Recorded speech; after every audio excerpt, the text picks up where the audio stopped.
यो सेम भयो अनि 1 माइनस यो tan स्क्वायर भन्यो भने यो सेम क्वेशनको सेम हो के अनि यो भनेको चाहिँ सेम सारेको छ ठीक छ यो सेम हो नि अनि यहाँ चाहिँ यो हैन tan बराबर चाहिँ sin square upon cos square राख्या हो यसको त केही छैन भने 1 मान्ने अनि यो sin ले यो cos ले चाहिँ यसलाई मल्टिप्लाई गर्यो cos square minus 3 sin square theta अनि यताको चाहिँ सेम यो cos चाहिँ एलसीएम लिएको के यसले यसलाई इन्टु हानेको योले यसलाई इन्टु हानेको के हो यस्तो आयो अनि त्यसपछि गएर के आयो अब यो cos लाई चाहिँ यता ल्याएको यो cos यता चाहिँ सेम भयो यो चाहिँ सेम भयो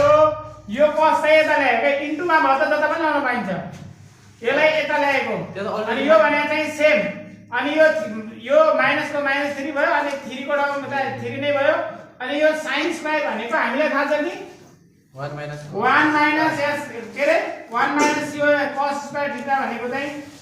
यो भने चाहिँ sin स्क्वायर थीटा हो के त्यो यो भने चाहिँ sin यो sin स्क्वायर को ठाउँमा जो राखेको भने पछि 3 ले मल्टिप्लाई हानेको 3 * 1 गर्दाखेरि 3 * यो cos स्क्वायर हान्दाखेरि चाहिँ 3 cos स्क्वायर भयो अनि माइनस चाहिँ प्लस भयो भने अनि यो चाहिँ cos लाई चाहिँ यता ल्याएको यो cos छ नि यो cos लाई यता ल्याएको अनि यो चाहिँ डिस्ट्रिब्युट गरेको अलग भने यो 3 को अपनमा पनि cos अनि 4 sin को ठाउँमा पनि cos अब त्यसपछि गएर यो सेम अनि यो र यो जोडेपछि 4 cos स्क्वायर भयो अनि -3 अनि यहाँ चाहिँ यो माथि गयो भने के हुन्छ 1 अपन cos स्क्वायर भने sec स्क्वायर भयो के 3 को 3 भयो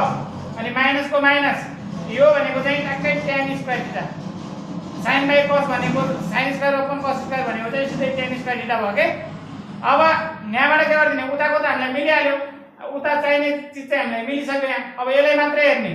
अब हामीले tan चाहिएको छ यहाँ के चाहिएको छ tan तर हाम्रो यहाँ sec आछ कि नै हो यो sec लाई चाहिँ tan बनाउने प्रयास गर्ने के अब यो sec स्क्वायर थीटा भनेको चाहिँ 1 + tan स्क्वायर थीटा हो कि नै अनि यसको ठाउँमा यो राखेको 3 को 3 ले मल्टिप्लाई गर्ने 3 * 1 गर्दाखेरि 3 प्लस को प्लस 3 * tan स्क्वायर थीटा भनेको चाहिँ यो 3 tan स्क्वायर थीटा भयो माइनस को माइनस यो 4 tan स्क्वायर थीटा स्क्वायर भने सेम यो पछाडिको सेम अनि यो माइनस प्लस घटाएर tan स्क्वायर आयो अनि 3 को 3 भयो